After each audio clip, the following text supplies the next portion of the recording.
조갑제닷컴 애독자 여러분, 그리고 조갑제 TV 시청자 여러분 안녕하십니까? 저는 이탈리아를 여행 중에 로마에서 지금 이 녹화를 하고 있습니다. 곧 유튜브로 올리면 여러분들이 몇 시간 안으로 시청을 하실 수 있게 될 것입니다. 문명의 이기가 이렇게 활용되고 있습니다. 저는 이 조선조의 역사를 조금 들여다보면서 이 조선조의 사대부들, 주로 주자학적 이데올로기로 무장했던, 명분론이 강했던, 그러나 실용적인 면에서는 아주 무능했던 사람들과 요사이 대한민국의 지도층 인사들이 매우 비슷하다는 느낌을 가질 때가 많습니다. 조선조의 실력자들은 왕 밑에서 이 국정을 이끌고 또는 농단했던 사람들은 과거시험 합격자들이었습니다. 이 과거시험이라는 것은 어떤 시험이냐 하면은 주로 중국 고전을 외우고 그것을 교조적으로 따르면서 어떤 이견도 허용하지 않고 어떻게 보면은 암기식 교육에 뛰어난 사람이 합격할 가능성이 많은 그런 시험이었습니다. 실용적 무슨 기술을 테스트하는 시험이 아니었어요.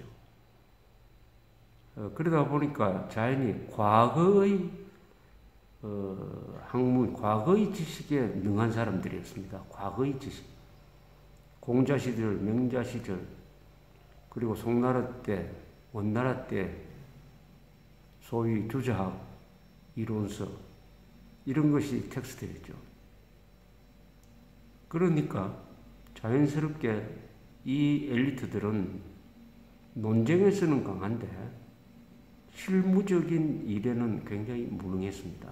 특히 군사적인 지식에 대해서는, 경제적인 지식에 대해서는, 공업적, 상업적인 지식에 대해서는 무능한 정도를 넘어서 그것을 더러운 것이라든지 업신여겼습니다. 이러니까 말과 글에 능한데 행동에는 느린, 명분론은 강한데 총론에서는 강한데 강론이 약한 이런 사람들이 정치를 하다 보니까 결국 북옥 강병에 실패하고 말았습니다. 또 세상을 좁게 보게 되죠. 과거에 집착하니까 현실과 미래에 대한 안목이 약했습니다. 그러니까 제국주의 침략 시절의 그 어려운 환경에서 나라를 이끌어갈 수가 없었어요. 그래서 망했습니다. 오늘날 대한민국을 이끄는 사람들을 저는 기자, 검사, 판사, 교수, 노조, 그리고 정치인들 이렇게 보면은 이 사람들 또한 과거의 조선조 사대부와 비슷합니다. 그 중에서도 특히 사법시험 합격자들이 이 정치, 검사, 판사는, 변호사는 물론이고 정치 분야에 대거 진출합니다. 지금 대통령도 변호사 출신입니다. 노무현 대통령도 변호사 출신. 변호사 출신 대통령이 2사람 나왔습니다. 이 변호사 출신들은 헌법과 법을 잘 아니까 법치를 세울 것이다. 법을 존중할 것이다. 라고 생각하면 오해입니다. 한국의 사법시험 합격자들의 형태를 보면은 그들 중에서 권력지향적인 사람들을 보면은 법 위에 권력을 놓는 권력의 한 수단으로서 법 집행을 하는 경우가 자주 있었습니다. 이게 대한민국의 민주주의 발전의 큰 장애 요인입니다.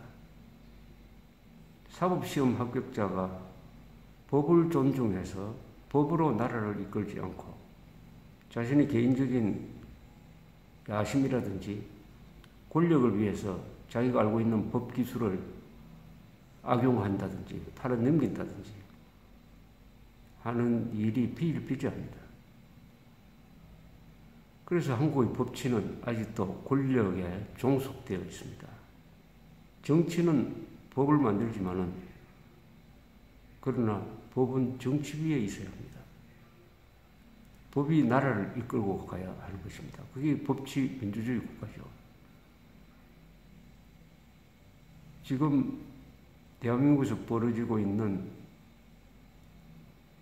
탄핵 사태, 촛불혁명이라고 이야기합니다만 그거 하나만 봐도 과연 대한민국이 법치국가이냐 하는 데 대한 큰 의문을 갖게 합니다.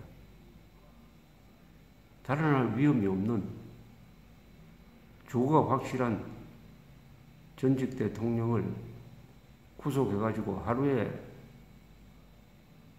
10시간, 12시간 가는 재판을 일주일에 3번, 4번 하는 이게 법치에서 보장하는 인권입니까? 대통령에게 대해서도 불구속 재판의 원칙을 적용하지 않는다면 힘없는 사람들한테 그동안 검사, 판사들이 어떤 식으로 재판을 했겠습니까? 문제는 이런 문제에 대해서 한국의 수많은 법률 전문가들이 침묵하고 있다는 사실입니다. 침묵하고 있다. 이것은 박근혜 전 대통령에 대한 인권 탄압 사건이라고 생각합니다. 이 탄핵 사건의 본질이. 일본과 비교를 한번 해보겠습니다. 한국은 변호사 출신, 검사, 판사 출신 국회의원들, 대통령이 많이 나옵니다. 이것은 미국형 정치입니다. 미국이 보니까 법조인 출신 국회의원이 제일 많습니다. 어떤 전문 분야 출신보다도 법조인 출신이 가장 많습니다. 이게 미국형 정치입니다. 또 다른 패턴이 하나 있습니다. 그게 일본입니다. 일본에서는 검사 출신, 판사 출신 국회의원이 없습니다. 변호사 출신은 있어요. 그러면은 일본식이 오히려 동양에서는 맞지 않느냐 하는 생각도 할 수 있어요. 일본의 검찰은 신문에 잘 나지 않습니다. 일본 검찰이 뭐 어디 수사를 한다는 내용이 몇 달에 한 번씩 날까 말까 합니다. 한국에서는 검찰로 시작되는 기사 문장이 없으면은 신문이나 방송을 만들지 못할 정도입니다. 검찰이 이것저것 다 건드리면서 언론의 각광을 받습니다. 언론의 주목을 받으면 자연히 사람들은 정치지향적이 됩니다. 이름을 내고 싶어 합니다. 명예욕이 생기는 것입니다. 한국에서 검사, 판사 출신 정치인이 많은 것은 언론의 영향과도 집중 보도와도 관계가 있다고 생각합니다. 스타 판사, 스타 검사 뭐 이렇게 됩니다. 일본에서 검사, 판사들이 특히 검사들이 정치를 하지 않는 이유는 있습니다. 일본 검찰은 거악을 수사한다고 합니다. 거악이라면 주로 정치인들과 기업인에 대한 수사를 말합니다. 그러니까 우리가 정치인을 수사하는데 어떻게 검사 출신이 정치인이 될 수 있느냐? 이것은 직업 윤리에 맞지 않다 하는 게 불문율처럼 정착이 되었습니다. 그러니까 검사 출신은 퇴직한 다음에도 정치할 생각을 하지 않습니다. 정치할 생각을 하지 않으면 처음부터 검사 생활할 때부터 정치할 생각을 하지 않으면은 수사를 정치적으로 하지 않게 됩니다. 언젠가는 내가 국회의원에 나와야지, 대통령이 나와야지라고 야심을 품게 되면은 검사로서 수사를 할 때 평상심으로 투명한 마음으로 하기 어려울 겁니다. 어려울 겁니다. 그런 야심 때문에. 판사도 마찬가지일 것입니다. 판사. 일본의 검사 판사는 수도사처럼 산다는 이야기를 합니다. 사교 생활을 많이 하지 않습니다. 집과 직장을 오고 가면서 그 사람들은 자기들이 가진 권력의 크기를 아니까 이 권력을 어떻게 하면은 합리적으로 행사하느냐, 공정하게 행사하느냐를 신경 쓰다 보니까 서로 교제를 많이 하는다든지 아는 사람이 많으면 이게 불리하다 하는 판단을 한 것이죠. 일본의 경찰이나 검찰은 그 법 집행의 공정성에서 세계적 수준입니다.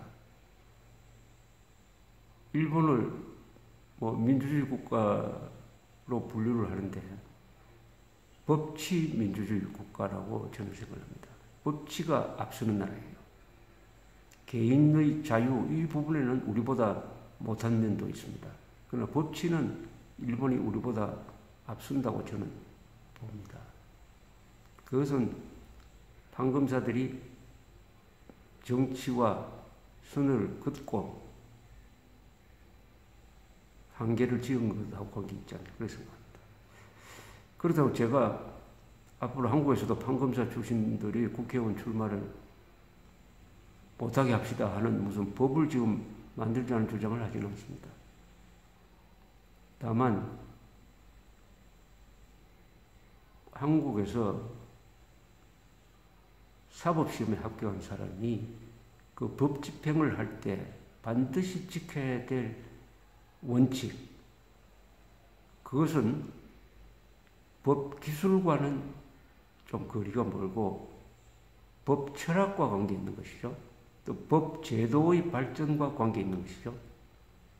상당히 법을 정치적으로 권력적인 면에서 탐구한 그런 지식이 깔리면서 그 위에 법률 해석이라든지 구체적인 법규 기술이 올라가야 제대로 법을 해석하고 행사할 수 있는 그런 종합적인 안목과 균형 감각이 생기는 것입니다. 그래서 우리나라에서 저는 이 사법시험 합격자가 법을 어기고 법을 남용하고 법을 무시하고 하는데 앞장서면서 바로 거기에 자기가 배운 법기술을 악용하는 이런 사태를 보면서 한국의 법학교육에 큰 문제가 있다는 생각이 듭니다. 이 법제사 연구가 부족하다는 생각이 듭니다. 지금 우리가 일상생활에 쓰는 이 법이 어떤 식으로 발전해 왔느냐, 그 원리를 로마 시대부터 게르만 법과 로마 법이 합쳐지는 과정, 또 한국에서 법치는 어떻게 발전해 왔느냐 하는 것을 알아야 이 법치에 대한 이해가 생깁니다. 동시에 법 철학이 중요하죠. 법을 집행할 때 어떤 가치관 위에서 집행할 것이냐. 마그나 카르타부터 시작해야 되는 거 아닙니까? 1215년에 영국의 존 왕과 반란 귀족들 사이에 화해를 할 때, 타협을 할 때 만든 것이 마그나 카르타인데 거기 두 가지 큰 원칙이 있었습니다. 하나는 귀족들, 자유인들한테 세금을 매길 때는 반드시 귀족회의의 동의를 받아야 한다. 왕이 마음대로 하지 못한다. 이 귀족회의가 나중에 국회로 발전합니다. 즉 세금은 국민에 대한 금전적 부담은 반드시 국회의 동의를 받아야 한다는 뜻입니다. 지금 문재인 정부가 국민한테 어마어마한 부담을 증가하게 될 원전 백지화 계획을 국회의 사전 동의 없이 국회와 논의도 하지 않고 결정한 것은 이것은 800년 전으로 돌아가자는 이야기입니다. 이거는 무법입니다. 무법. 법이 없던 시절로 돌아가자는 이야기입니다. 803년, 2년 전에 마그나 카르타도 국민 부담을 줄 때는 반드시 국회 동의를 받아야 된다고 했는데 그 사이에 800년 동안 민주주의가 발전했는데 지금 문재인 정부가 국회와 논의도 하지 않고 국민들한테 엄청난 부담을 주게 되는 원전 백지화를 일방적으로 결정했다. 이거 더구나 변호사 출신 대통령이 그렇게 했다. 사법시험 합격자가 대한민국을 망칠지 모르겠다 하는 걱정을 하게 되는 이유입니다. 그리고 박근혜 전 대통령에 대한 구속수사. 이것이 도대체 어느 교과서에 이런 게 있습니까? 형사소송법에도 증거인멸의 이유가 없고 주거가 확실하고 도주할 이유가 없으면 불구속 수사입니다. 불구속 수사를 해야 돼요. 그렇게 해야 피고인이 자기 방어권 행사를 제대로 할 수 있는 것입니다. 대통령한테 구속수사, 그것도 주 3, 4회의 가혹한 재판을 강요하는 이게 법치국가 맞습니까? 이게 사법시험 합격자들이 할 짓입니까? 이렇게 하라고 대학교에서 법 공부를 했는가요?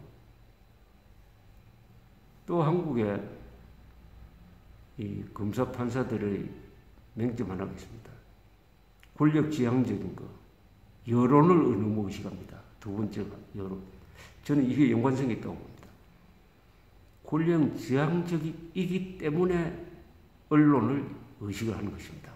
법대로 해야 될 거 아닙니까? 어떤 대법원장은 앞으로 재판할 때 국민 여론을 존중해야 한다는 이런 말도 아닌 이야기를 한 적이 있습니다. 아니 그럼 재판할 때마다 여론조사를 해야 된다는 이야기입니까? 국민 여론은 조변 습관인데 거기에 맞춰서 어떻게 재판을 합니까? 헌법에 적힌 대로 법과 양심에 따라서 해야 되는 거 아닙니까? 이런 이야기를 말도 안 되는 이야기를 대법원장이 해도 법조계에서 들고 일어나지 않으니까 이 대한민국은 사법시험 합격자가 망치겠구나 하는 제 예감이 점점 불길하게 다가오는 것입니다. 유일하게 거기에 대해서 그 말도 안 되는 이야기라고 하는 이야기를 저한테 해준 사람은 서울에 있는 일본 주재기자였습니다.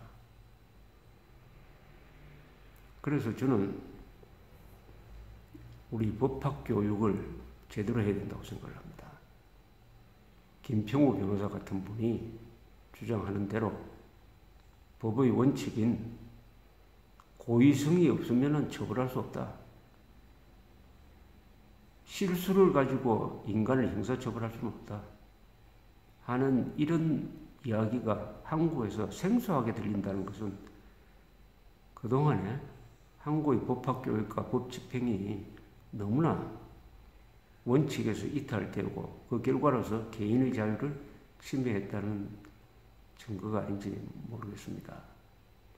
조선은 과거시험 합격자가 망쳤고 대한민국은 사법시험 합격자가 망치는 나라가 되어서는 안 되겠다. 법을 공부하는 분들, 지금 수십만 명이 지금 행정 사법시험 준비를 하고 있는데 조선이 망할 때 보면 가부경장으로 과거시험이 폐지되는 그 해에 과거시험 응시한 사람이 16만 명이었습니다. 그 중에 16명을 뽑았다고 합니다. 10,000대 1이었습니다. 그때 응시하는 사람 중에 한 사람이 이승만이었습니다. 16만 명이나 되는 사람이 나라가 지금 망하고 있는데 과거시험 공부에 매달렸다. 오늘날 대한민국은 아마 그보다 훨씬 많은 숫자가 사법행정시험에 목을 메고 있을 것입니다. 그러니까 그럴수록 법의 원칙, 법의 상식, 법을 뒷받침하는 역사적 배경, 그리고 철학적 배경, 인간관, 이런 게 갖춰져서 법이라는 어마어마한 힘을 쓰는 사람들이 국가와 개인을 위하여 그 법을 흉기처럼 사용하지 않기를 바랍니다. 감사합니다.